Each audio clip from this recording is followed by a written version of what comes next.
on Khadi. Why was it that he framed the entire Indian freedom struggle around the concept of Khadi?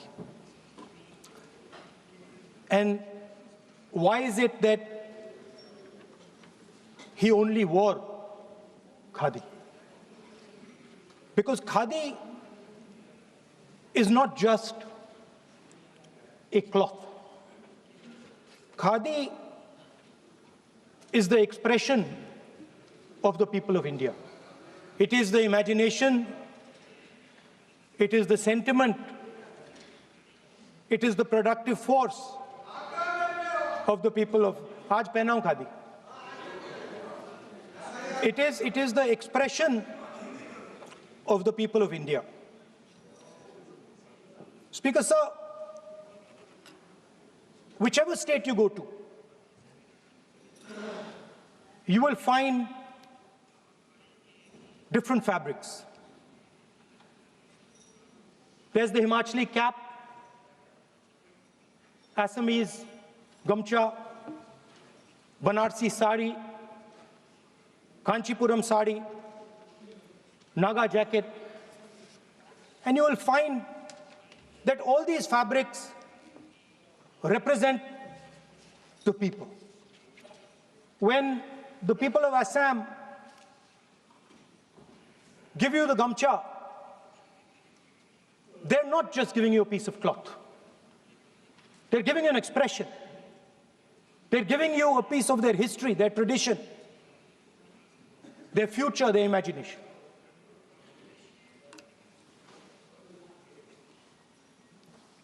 It's the same when the Nagas wear that jacket. When they come and see us, they make us wear the jacket because they want us to be embraced by the fabric. But Speaker Sir, these fabrics are beautiful. But if you look slightly deeper and you look closely at the fabric, you will find that each one of them has thousands of little threads embracing each other. A Kanchipuram sari might have a golden thread, but the golden thread means nothing without the green thread or the yellow thread near it. The other thing to notice about the sari or any other fabric is that all the threads are equal. No one thread is superior to another thread. They all come together. The threads cannot protect you. The threads cannot keep you warm. But when they come together as a fabric, they can keep you warm, they can protect you, they can express what you have in the heart. Speaker Sir, in the same way, our nation is also a fabric. It's a fabric made up of 1.4 billion people, and the fabric is woven together by the vote. Let me repeat it. It is a fabric of 1.5 billion people, and it is woven together by the vote. Everything that we see, in fact, this house where I'm standing today, the Lok Sabha, Rajya Sabha, Vidhan Sabhas across the country, Panchayats across the country, none of them would exist if the vote did not exist. We talk with great pride about HAL, BHEL, ONGC, Tejas, Chandrayaan. We have a list of things we say.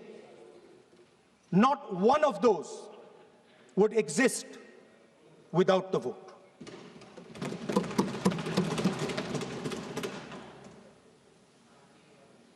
Speaker Sir, it is the idea that every thread, every person in the Union of India is equal, that disturbs my friends in the RSS. They're happy to see the fabric, but they cannot stand the idea that every single person in the fabric of our country, regardless of what religion they come from, regardless of what community they come from, regardless of what language they speak, should be equal. Because they fundamentally do not believe in equality. They believe in a hierarchy, and they believe that they should be on top of that hierarchy. Speaker Sir, on the 30th of January, 1948, 3 bullets pierced the chest of Mahatma Gandhi. Nathuram Godse assassinated the father of our nation. Today, our friends do not embrace him. Today, our friends have pushed him away. He's an uncomfortable truth. But that's not where the project ended. You see, as I said, everything has emerged from the vote. All the institutions have emerged from the vote. So it's obvious that the RSS has to capture all the institutions that have emerged from the vote. So the project, after Gandhiji's assassination, the next step of the project was the wholesale capture of India's institutional framework.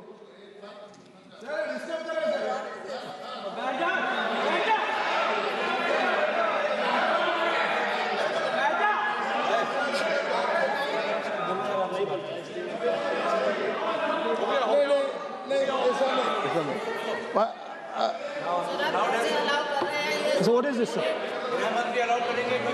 Sir, अभी नहीं पहना हुआ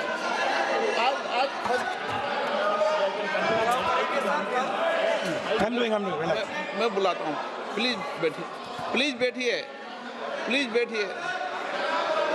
So, please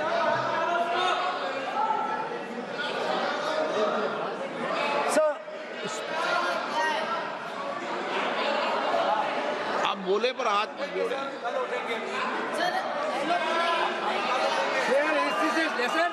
sir, these are uncomfortable truths, but they have to be spoken.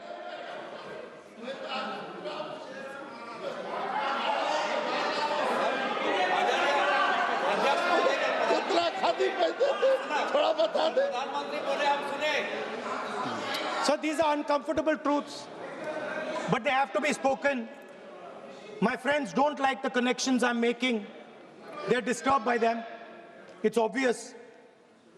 Speaker, sir, so after the father of the nation was assassinated, his vision of an equal India, of an India where institutions belong to the people, had to be destroyed. And so the process started, and the RSS attempted to capture one institution after the other. And I will give some examples so that it is crystal clear that this is the case. Everybody knows how vice chancellors are placed on top of Indian universities today. Every single person knows this. You go to any university, you speak to any youngster in India, he will tell you that it does not matter whether the professor has qualifications. It does not matter whether the professor has a scientific temperament. The only thing that matters is the professor belongs. माननीय सदस्य, एक minute, माननीय सदस्य, चुनाव सुधारों पर चर्चा हो रही है। सर ये मैं उसी पे कर रहा हूँ सर। आप किसी भी संगठन का नाम जो इस हाउस में उसका नाम नहीं लें। नो, एलओपी है तो इसका मतलब ये नहीं है। एलओपी का मतलब नहीं है, आप जनरल बात बोलो।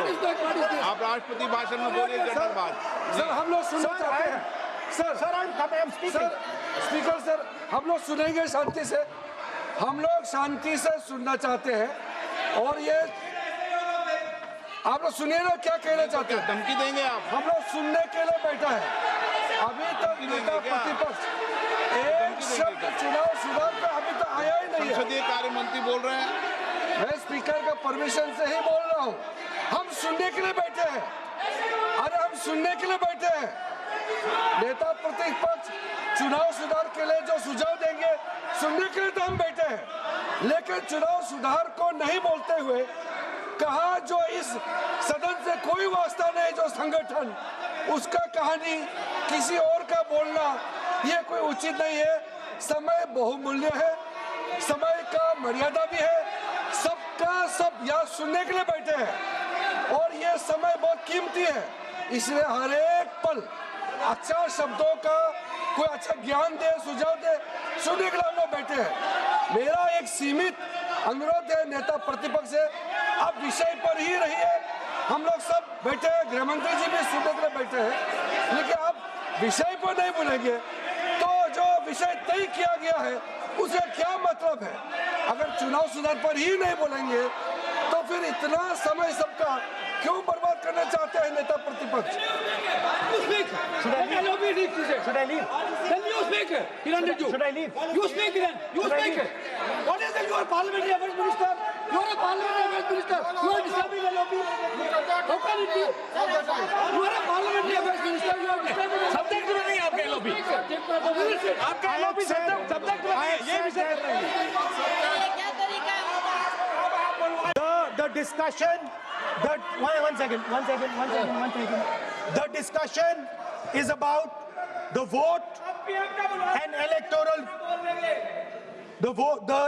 The discussion is about the vote. एक मिनट। सर मुझे बोलने नहीं दीजिए। एक मिनट नो, एक मिनट ये लोग बहुत एक मिनट बैठिए। चर्चा का एक मिनट बैठिए। एक ये लोग मिनट कोई बात खराब नहीं हो। एक मिनट बैठिए। अध्यक्ष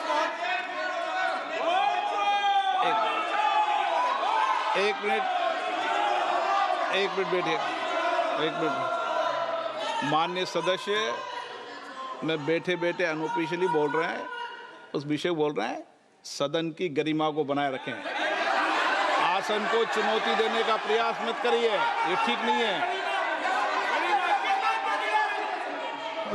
Speaker sir, I want to make it very clear. Please. Speaker sir, I want to make it very clear. The discussion is about votes. The discussion is about the stealing of votes. The discussion is about the SIR, and I am framing my discussion about votes. Yes. And what is happening here is patently unfair. I am not being allowed to speak. I am being disturbed, and I put my protest here. I have done absolutely nothing wrong. I am talking about the subject. In order to capture the vote, you have to capture institutions. I am saying that institutions of India are captured, and I will come to the point, which is Election Commission is captured. So, the project of the RSS was to capture the institutional framework of the country, and I said how the education system has been captured. Vice Chancellor after Vice Chancellor after Vice Chancellor is placed not on merit, not on capability, not on scientific temper, but on the fact that he belongs to a particular organization. Second capture, which helps in destroying democracy, the capture of the intelligence agencies. We have the Home Minister sitting here, the capture of the CBI, of the ED, of the Income Tax Department. And the systematic placement of bureaucrats who favor their ideology and attack the opposition and anybody who chooses to oppose the RSS. That is the second institutional capture. And the third institute, there are many more. I can go on. And the third institutional capture, What is this?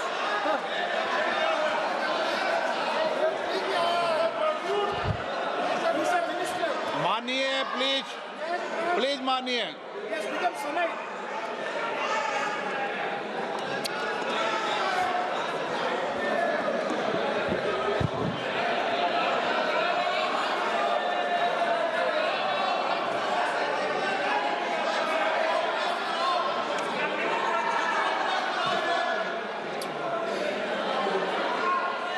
and the third election, the third capture of the institution that directly controls the election system of our country, the Election Commission. Now, I am not saying this without proof. I have put forth adequate proof about how the Election Commission is colluding with those in power to shape the elections. But I want to ask three questions first, which will make it very clear that the BJP is directing and using the Election Commission to damage India's democracy. The first question, why is it that the CJI was removed from the selection panel of the Election Commissioner? What motivation could there be to remove the CJI? Do we not believe in the CJI?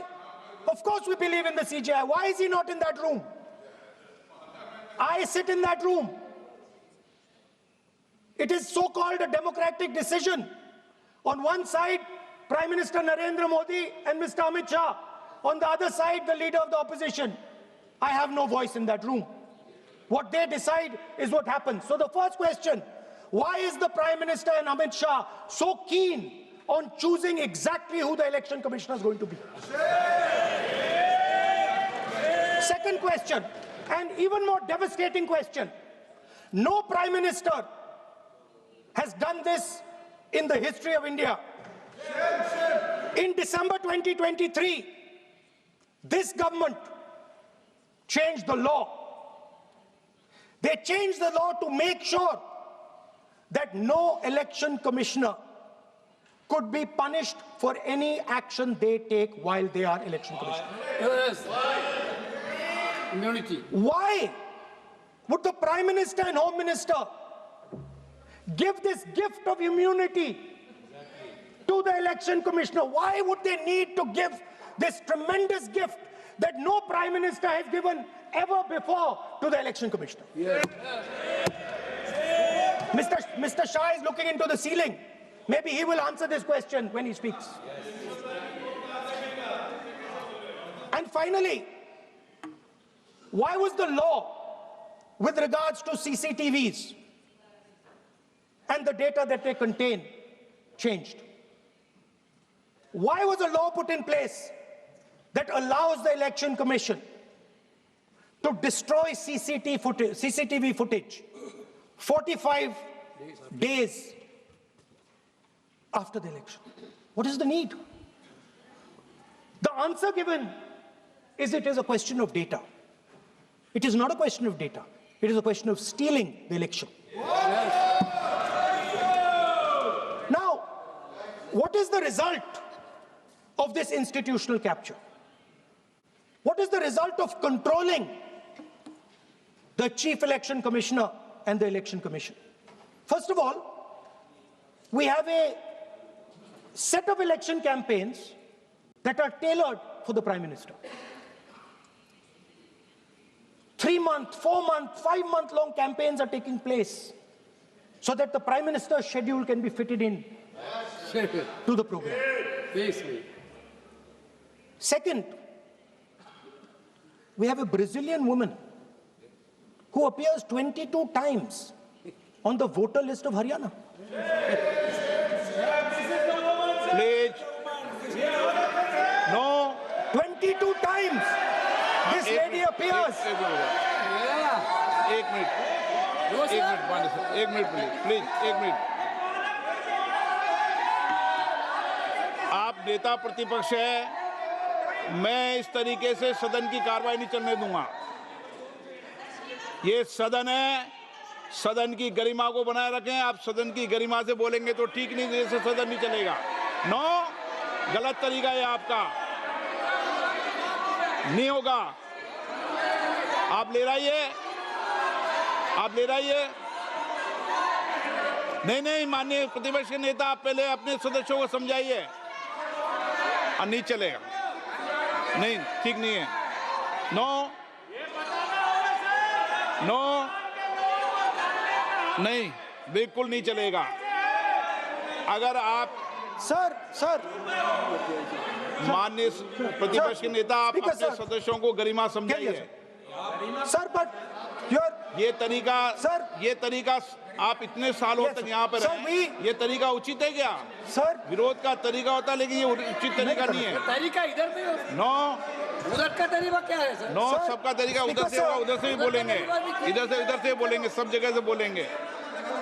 Speaker, sir, I don't agree with the showing of photographs here, but it is a reflection of our democratic structure. This is what is happening in our democracy, that you're not allowing us to show. This Brazilian woman has appeared 22 times on the voter list in Haryana. And not only that, there is one woman whose name has appeared 200 times, more than 200 times in one booth in Haryana. And it is very clear, and I have proven without doubt, that the election of Haryana was stolen. And the theft was ensured by the Election Commission of India. I've said it again and again and again. Now, nowhere has the Election Commission answered my questions. The Election Commission has not told me why this lady's picture has appeared on the polling list. They have not told me why lakhs and lakhs of duplicate voters are existing. They have not told me why a BJP leader is coming from Uttar Pradesh to vote in Haryana. These are straightforward questions. And there is clear proof which I have put in front of the country. Right? But the Election Commission has no answer to these questions. And that is the result of the complete capture of the Election Commission by the people across the aisle. By the way, you're talking about SIR in Bihar. Let me say something about SIR in Bihar. Why is it that after the SIR in Bihar, 1.2 lakh duplicate photos are existing in Bihar, in the voting list? If you've cleaned up the voting list, why are there 1.2 lakh duplicates in Bihar? And we've not just proven this about Haryana. We have proven this in Karnataka, we have proven this in Maharashtra, and I'm absolutely certain this is how you're winning elections in Madhya Pradesh, in Uttar Pradesh, in Bihar, across the country. Now, so what I'm putting on the table is, it is very clear that you've captured the institution. I've shown the mechanism of that capture. I'm also showing you how the Election Commission is doing things that are completely out of line. I'm not getting any answers. Right? So now, let us come to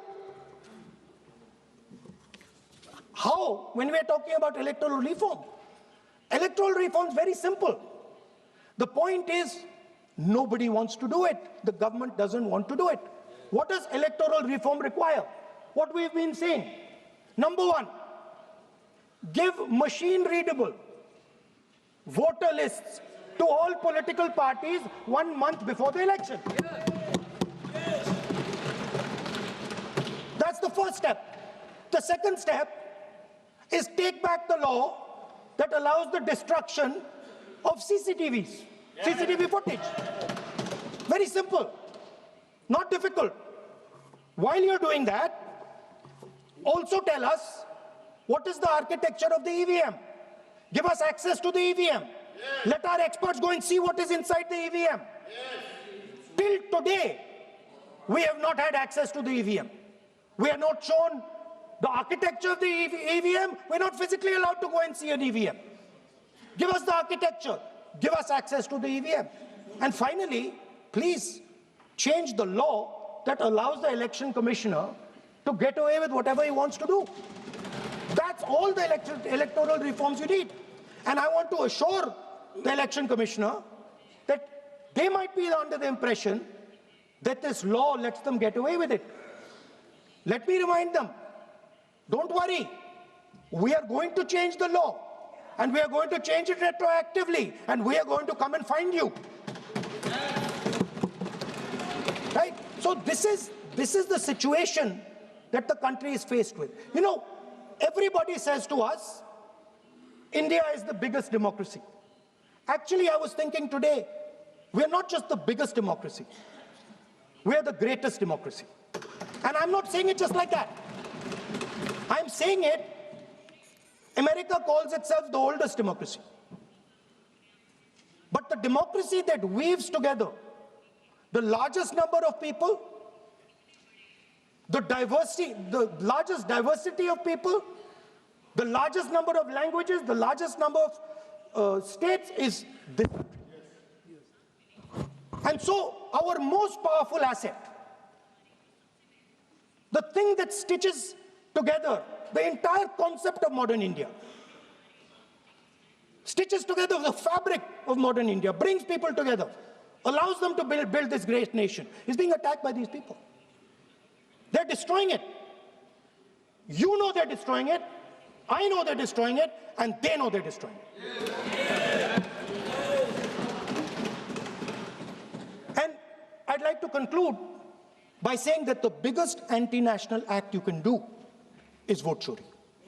There is no bigger anti-national act that you can do than vote chori. Because when you destroy the vote, you destroy the fabric of this country. You destroy modern India, you destroy the idea of India. So I'd like to conclude by saying vote chori is an anti-national act, and those across the aisle are doing an anti-national act. Thank you.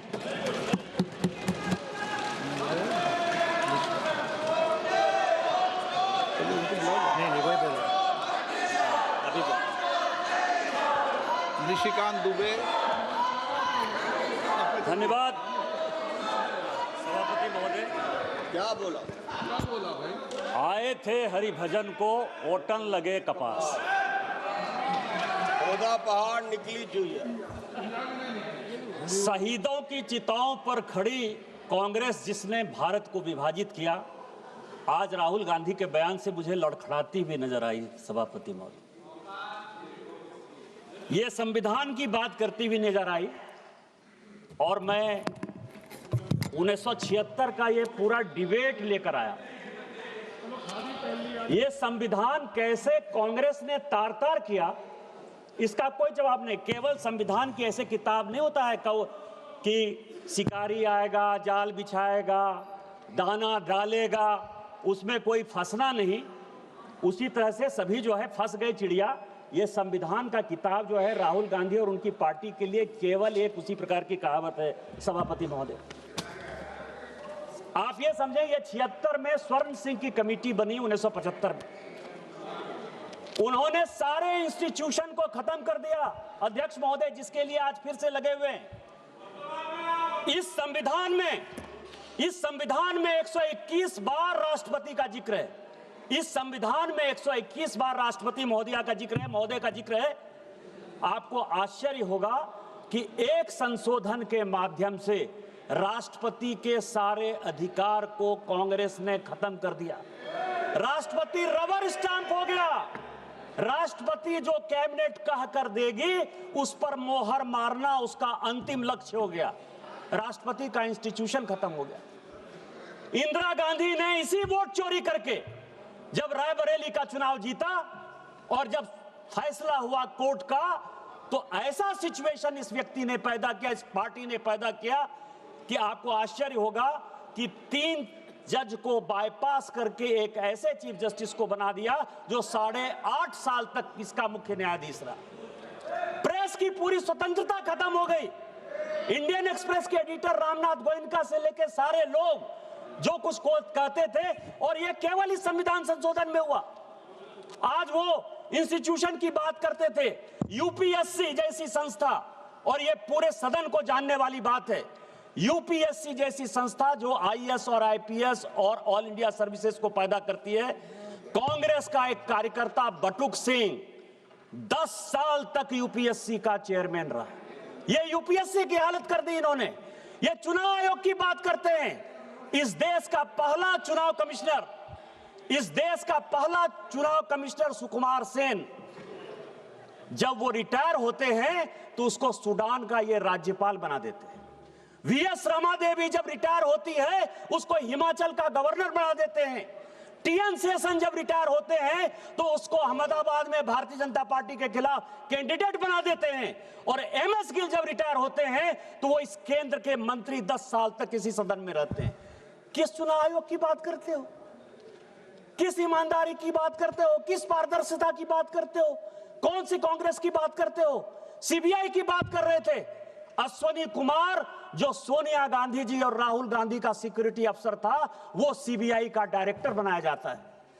Ranjit Sinha जो कांग्रेस के अहमद पटेल के यहां रोज बैठता था और जिसकी diary पकड़ाई कि उसने कांग्रेस के कितने नेता कब कहां गए, उसको सीबीआई का डायरेक्टर बना देता। कौन सी बात कर रहे हो यार?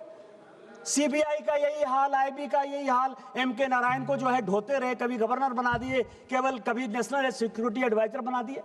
किस तरह की बात करते हो? हाँ, हम आरएसएस के हैं, हम आरएसएस के हैं। मुझे गर्व है कि हम आरएसएस के हैं,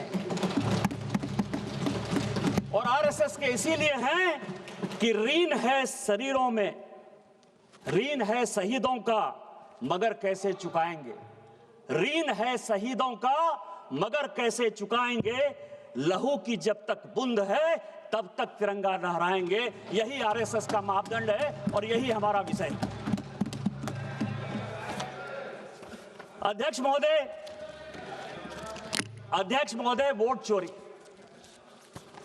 और एसआईआर, ये पूरा डॉक्यूमेंट जो है राहुल गांधी के लिए ही लेके आया। ये 1980 का, अध्यक्ष महोदय, ये 1980 का कांग्रेस का, ये क्या करना चाहते हैं, ये देश को जानने वाला विषय है सर। और मैं सबसे पहले ये बताऊंगा, ये 1980 का जवाब है पी शिवशंकर का, कांग्रेस के मंत्री थे। इंद्रजीत गुप्ता जो है, उन्होंने प्रश्न पूछा, और ये कॉन्स्टिट्यूएंसी वाइज बिहार का ही चुनाव, चूंकि अभी डॉक्टर संजय जायसवाल बोल रहे थे, बिहार के काफी लोग बोले कि एसआईआर के बाद हम बड़े बहुमत से जीत कर आए हैं। आपको आश्चर्य होगा सर कि 324 की विधानसभा थी, 324 की, पूरे लिस्ट के साथ है, मैंने नहीं दिया, वो पी शिवशंकर ने इस फ्लोर पर दिया है। 81 विधानसभा में दोबारा पोल करना पड़ा, काउंटर मांड हुआ था। और इस 81 विधानसभा में यदि आप कहेंगे तो उसका नाम पढ़ दूंगा सर। विश्रामपुर में 50 जगह जो है बैलेट बॉक्स छीन लिए गए रास्ते में आते हुए। पांकी में बूथ नंबर 28 पर जो है सारे छीन लिए गए। रफीगंज में, नोखा में, भभुआ में, दिनारा में, कारातरी में, मसरख में, बख्तियारपुर में, बाढ़ में, 81 जगह पर चुनाव काउंटर मांड हुआ था सर। इसी बैलेट पेपर के कारण schedule caste, schedule tribe, OBC को वोट नहीं देने दिया जा रहा था सर। आज क्या फिर से वही वापस आना चाहते हैं?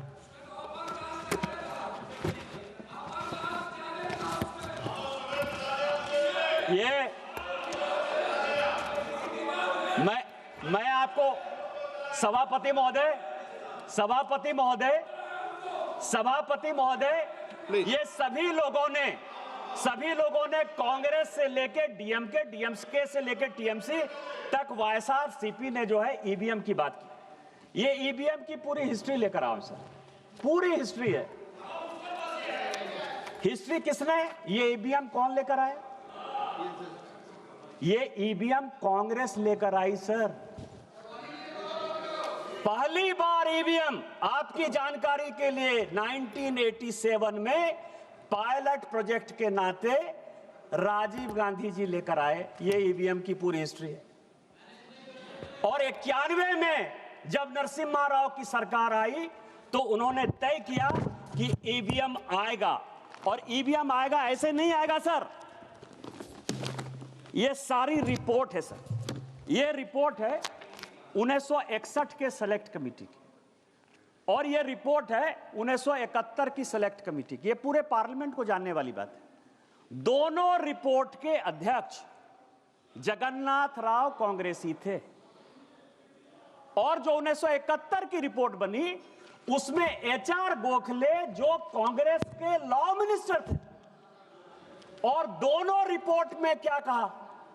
दोनों रिपोर्ट में यह कहा कि एसआईआर की आवश्यकता है, स्पेशल इंटेंसिव रिवीजन होना इलेक्टोरल फॉर्म्स का सबसे बड़ा विषय है।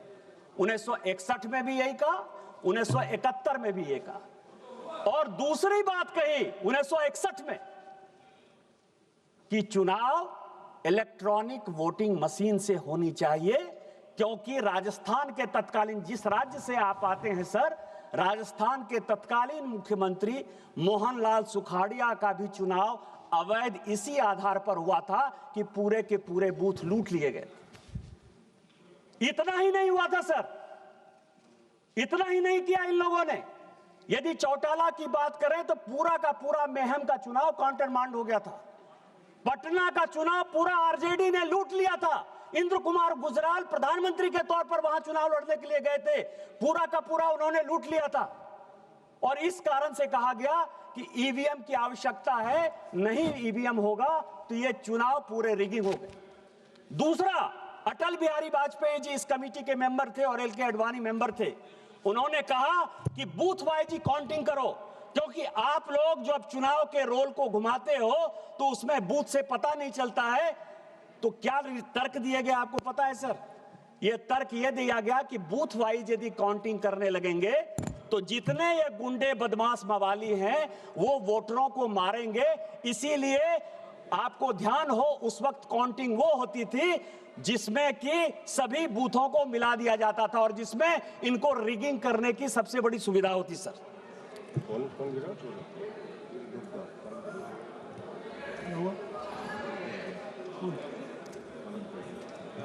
गिरे हैं, ठीक है ना, पेट बुढ़िया। चलो बोलिए बोलिए।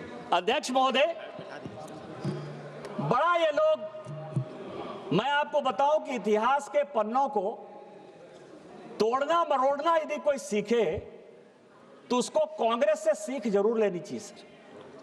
चलो बाहर ले लेना, बाहर पेड़ मुड़ा, कोई दिक्कत। यदि किसी को इतिहास के पन्नों को तोड़ना और मरोड़ना है तो उसको कांग्रेस से सीख लेनी चाहिए। आज कांग्रेस के वक्ता ने बड़ा भाषण देते हुए कहा कि राजीव गांधी जी ने 1988 में इस देश का इलेक्टोरल रिफॉर्म्स का सबसे बड़ा संशोधन किया। और क्या संशोधन किया? 21 साल जो उम्र थी उस उम्र को 18 साल कर दिया। सर, यदि कांग्रेसियों में हिम्मत है तो ये 1972 के ज्वाइंट कमेटी की रिपोर्ट,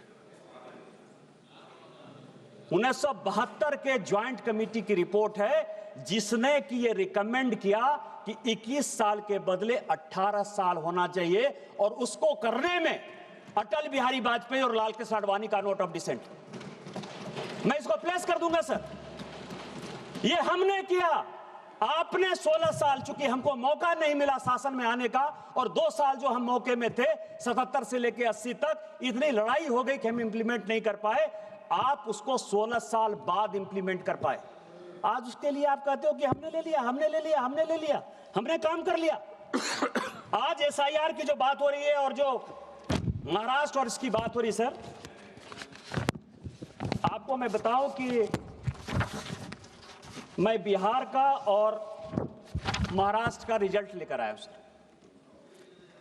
एसआईआर कहां हुआ, वोट कहां बढ़े, कहां घटे, और किस पार्टी को कौन सी सीटें मिली। बिहार का सर, कॉन्स्टिट्यूएंसी का नाम है वाल्मीकि नगर, डॉक्टर संजय जायसवाल बैठे हुए हैं, उनके बगल की कॉन्स्टिट्यूएंसी है। वोट का डिलीशन हुआ 2311, वहां से 1675 वोट से जो बलेरो में बैठने लायक जितनी सीटें मिली, 6 सीट जो कांग्रेस को मिली, उसमें से 1675 वोट से कांग्रेस जीती। दूसरा सीट है चनपटिया, एसआईआर से डिलीशन हुआ 1033, इंडियन नेशनल कांग्रेस 602 वोट से जीती।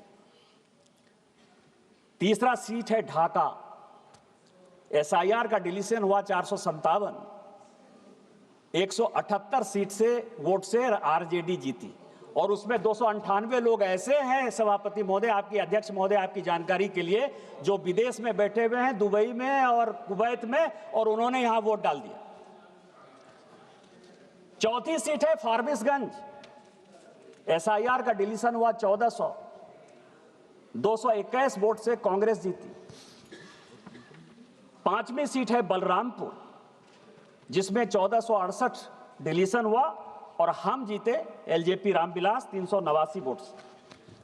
इसके बाद सीट है रामगढ़, 1197 वोट से डिलीशन हुआ, 30 वोट से बहुजन समाज पार्टी जीती। और इसके बाद सीट है जहानाबाद, जहां 1832 वोट एसआईआर से डिलीशन हुआ, 793 वोट से आरजेडी जीती। हम हारने वाले हैं सर, लेकिन हम इस देश के लिए, दलितों के लिए, पिछड़ों के लिए, शेड्यूल कास्ट के लिए, शेड्यूल ट्राइब के लिए हम वोट की राजनीति नहीं करते।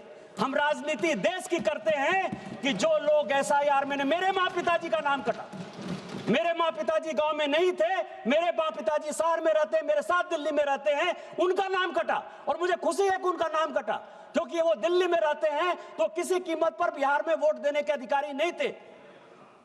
70 साल का एसआईआर है क्या सर? 70 साल का एक आदमी, तजीमुल, मैं आपको नाम कहता हूं क्योंकि मुझे पार्टी ने प्राणपुर का इंचार्ज बनाया था सर। एक मुझे खबर मिली, मैं उसके घर पर गया, तजीमुल नाम था। 70 साल में वो आदमी आकर कहता है कि मैं वोटर लिस्ट में अपना नाम डालना चाहता हूं। इलेक्शन कमीशन ने पूछा कि 18 साल जब वोटिंग का राइट हो गया तो आप 70 साल तक क्या कर रहे थे? 2020 के वोटर नहीं, 2015 के वोटर नहीं, 2010 के वोटर नहीं, 2005 के वोटर नहीं। तो क्या आपको लगता है कि ये देश जो है वो बांग्लादेशी वोटरों से जो है बिहार का चुनाव होगा, देश का चुनाव होगा? यदि तजीमुल, मैं नाम बता रहा हूं, मैं आजिम नगर का तजीमुल है, मैं नाम बता रहा हूं, पप्पू यादव, बैठो, आप बैठो, मैं नाम बता रहा हूं, आजम नगर का तजीमुल है जो 70 साल में जो है बनना चाहता था। बैठो जनाब। तीसरा सर, महाराष्ट्र की बात है सर। महाराष्ट्र में कलवा एक सीट है सर, वोटर बढ़े 41,000। सुप्रिया सुले जी के पार्टी के जितेंद्र अहवाट जीते 96,000 वोट से। भिवंडी वोट बढ़ा 37,000। 52,000 वोट से रईस कसाम शेख चुनाव जीते सर। खेड अलांदी 23,000 वोट बढ़ा, 51,000 वोट से बाबाजी रामचंद्र काले जीते। मेरे पास पूरी लिस्ट है, मेरे पास 100 जगह की लिस्ट है। यदि कहेंगे तो मैं प्लेस कर दूंगा, इतना समय में लेना नहीं चाहता, लेकिन मैं ये कह रहा हूं यदि वोट इंक्रीज हुआ तो फायदा महायुति को हुआ। एसआईआर में वोट यदि डिलीट हुआ तो फायदा आरजेडी कांग्रेस को हुआ। इसके बाद भी आपको जो है एसआईआर खराब लग रहा है। एसआईआर क्यों ये विरोध कर रहे हैं सर, उसके पीछे का रीजन मैं आपको बता देता हूं। जो कल माननीय प्रधानमंत्री जी ने कहा, ये किताब लेकर आया हूं sir, Indian national Congress and the Muslims. 1905 में 6 में जब मुस्लिम लीग बनी, 1905 में जब बिहार बंगाल का विभाजन हुआ और जब मुस्लिम लीग बनी सर, तो कांग्रेस ने समय समय पर, वैसे सोनिया गांधी जी सारा चिट्ठी लेकर चली गई हैं सर, लेकिन इस राइटर ने 2010 में सोनिया गांधी से परमिशन लेके कई एक लेटर जवाहरलाल नेहरू के, फजलुर रहमान के साथ, कई एक लेटर जवाहरलाल नेहरू के जिन्ना के साथ वो उन्होंने दिए हैं। क्या क्या कारण था सर? भारत के विभाजन का कारण 1930 में जब स्टार्ट हुआ, 1928 में जब स्टार्ट हुआ, तो कांग्रेस ने किस तरह से मुस्लिम परस्त वोट की राजनीति के लिए कॉम्प्रोमाइज किया, इसका ये पूरा हिसाब किताब इसमें है सर। और इसी में इलेक्टोरल रिफॉर्म्स और एसआईआर है सर। मुस्लिम लीग कह रही है कि लोकसभा और विधानसभा में आप अकेले रह गए हैं।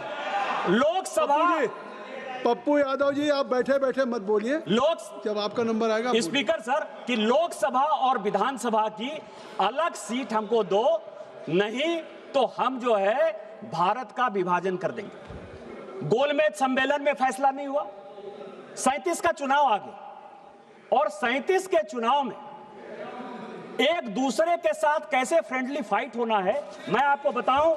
मैं किताब रख दूंगा सर कि जिन्ना ने यदि कांग्रेस के खिलाफ बयान दिया तो नेहरू जी उसको चिट्ठी लिखते हैं कि तुम जो है मेरे खिलाफ क्यों बयान दे रहे हो, और यदि नेहरू जी ने जिन्ना के खिलाफ बयान दे दिया तो नेहरू जी तो Jinnah nothing will go on record except Nishikant Dubey ji what he saying, nothing will go on record. आप ये समझे सर कि इसी तरह का सिचुएशन जो 1906 से लेकर 1947 तक भारत के विभाजन की रूपरेखा जिस तरह से रखी गई, उसी तरह इलेक्शन कमीशन के खिलाफ जाकर, एसआईआर के खिलाफ जाकर पूरी की पूरी कांग्रेस पार्टी उसी तह पर जाना चाहती है।